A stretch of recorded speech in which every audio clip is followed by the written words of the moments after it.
শাকিব খানের যে তুফান সিনেমাটা আসছে, এই সিনেমার মেন ভিলেনটা কে? এখানে অনেকে এক্সপেক্ট করেছিল যিশু সেনগুপ্ত হতে পারে, তারপরে আরও অনেকেই আছে বাংলাদেশি যারা, তারা হতে পারে। কিন্তু এই মুভিতে মেন ভিলেন কে জানেন? আরফিন শুভ।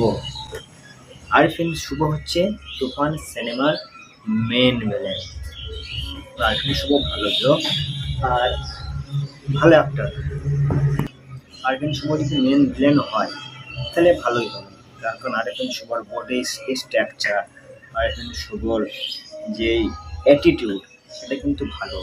আরফিন শুভর যে বডিটা ওটা কিন্তু খুব সুন্দর।